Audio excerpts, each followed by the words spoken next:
The westbound train screamed against its brakes as it crawled into the tiny Willow Creek depot, a hissing, iron beast coughing out smoke and dust into the unrelenting noon sun. The few passengers who had business in the town shuffled off quickly, ranch hands, a merchant, a preacher clutching his Bible tight. And then there was her. Clara Monroe stepped down onto the dry, splintered platform, the hem of her dress catching on a loose nail. She tugged it free, her heart hammering with a nervous rhythm that had been her constant companion since Kansas City. 6 days on the rails, 3 nights without proper sleep, and countless hours staring out the window imagining a man named Joseph Dorrance, her soon-to-be husband. She'd pictured his face 100 times, broad smile, rough hands, a voice that would sound like home after years of being no one's responsibility but her own. But as the train whistle echoed down the valley and the dust began to settle, there was no one waiting. No man tipping his hat, no carriage waiting to take her home. Just a weather-beaten depot, a crooked sign that said Willow Creek Station, and a single dog sleeping under the bench. She swallowed hard, clutching her carpetbag tighter. Around her, the few other travelers had already vanished into the bright white glare of the road. The silence pressed down until it was deafening. Inside the depot office, the station master, a lean man with a sunburned neck and suspenders too tight across his shoulders, looked up from his papers as she entered. "Afternoon, miss," he greeted, tipping his hat. "You waiting on someone?" "I was," Clara replied, her voice trembling despite her best efforts. "Mr. Joseph Dorrance. He was supposed to meet me here. I'm his bride." The man's brow furrowed. He rubbed the back of his neck and sighed. "Dorrance, you say? Ain't heard that name in a spell." He shuffled through some old ledgers like they might give him an answer. "He had a ranch about 15 miles west. Sold it off last spring and rode north, far as I know. Didn't leave no forwarding address." Clara blinked. "Sold it? I'm sorry, miss." He shrugged helplessly. "Guess he didn't figure on sending word." The words hit her harder than she expected. For a moment, the world tilted, as if the train platform had dropped out from under her. "But I came all this way," she whispered. "I paid a matchmaker. I wrote letters for months." He promised. The station master gave her a look full of pity, the kind reserved for lost souls and stray animals. "I wish I had better news," he said quietly. "Boarding house is down the road a piece. You can get a room there till you figure what to do next." Clara nodded, even though her legs felt like they were made of paper. "Thank you." The heat hit her full in the face as she stepped outside again. The sun burned mercilessly. Across the road, a few men lounged outside the saloon, their eyes following her as she passed.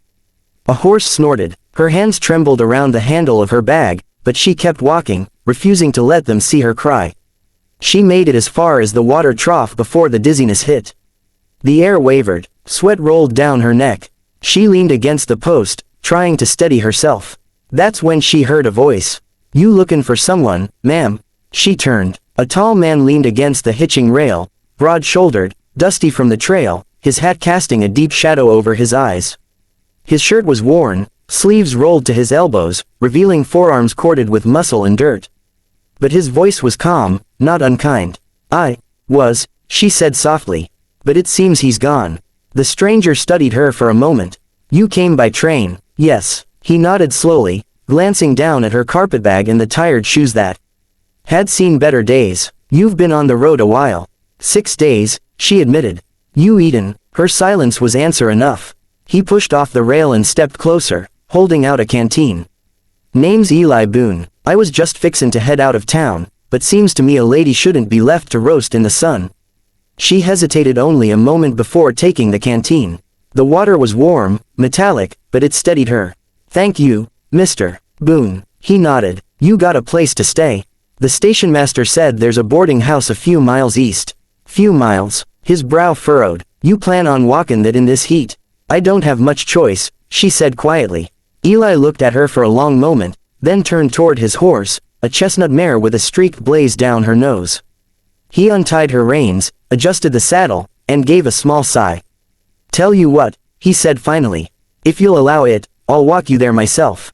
"Ain't right, a woman alone on the trail." She blinked, startled. "I couldn't ask you." "You didn't," he replied simply. "But I'm offerin'." Something in his tone silenced her protest. She nodded, and he smiled, just a little, before motioning down the road. The two of them set off together, the sun beating down as the town shrank behind them. Eli carried her bag without being asked. He didn't speak much, and when he did, it was about the weather, the coyotes that came too close to the ranches at night, and how the cottonwoods by the river would soon turn gold. By the time the last of the daylight slipped behind the hills, the road had turned to a narrow trail bordered by low sagebrush and the hum of crickets. The dust had settled into their clothes, and each step stirred up a faint cloud that shimmered orange in the twilight. Clara's legs ached, but she didn't complain. Eli had taken her carpetbag hours ago, carrying it slung over his shoulder as if it weighed nothing at all. When the first stars appeared, he stopped beside a stand of cottonwoods where a small creek whispered between the rocks. "We'll stop here a while," he said, tying his horse's reins to a branch. "Ain't far to the boarding house, but you look like you could use a rest." Clara nodded, too tired to argue. She sat on a smooth rock near the water and dipped her hands into the cool stream, letting the chill ease the heat from her palms. For a long while, neither of them spoke. The quiet of the prairie stretched wide around them, the chirr of night insects, the far-off call of a coyote, and the occasional stamp of Eli's horse. Finally, Clara broke the silence. "You said the West isn't kind to women alone. Why do you stay then?" Eli chuckled softly, crouching beside the stream to fill his canteen. "Guess it's the only place that feels honest. Land don't lie to you. Storms come, you see 'em comin'. Folks," he trailed off, staring at the ripples in the water. "Folks ain't that easy to read." Clara smiled faintly, her reflection trembling in the creek beside his. "I used to think letters could tell you who someone was. But I suppose words can lie, too." "Words can," he said quietly. "Hands don't, eyes neither." When she looked up, his gaze met hers, steady, unreadable, but kind. It wasn't the kind of look that made her want to look away, it made her feel seen, for the first time in what felt like years. They shared the last of his jerky and a heel of bread, washed down with water. The food was simple, but to Clara, it tasted like a feast. She had eaten little more than dry biscuits for days. As the night deepened, the air turned cooler, carrying the scent of sage and rain somewhere far off. Eli built a small fire, careful to stack the twigs so the flame wouldn't draw too much attention.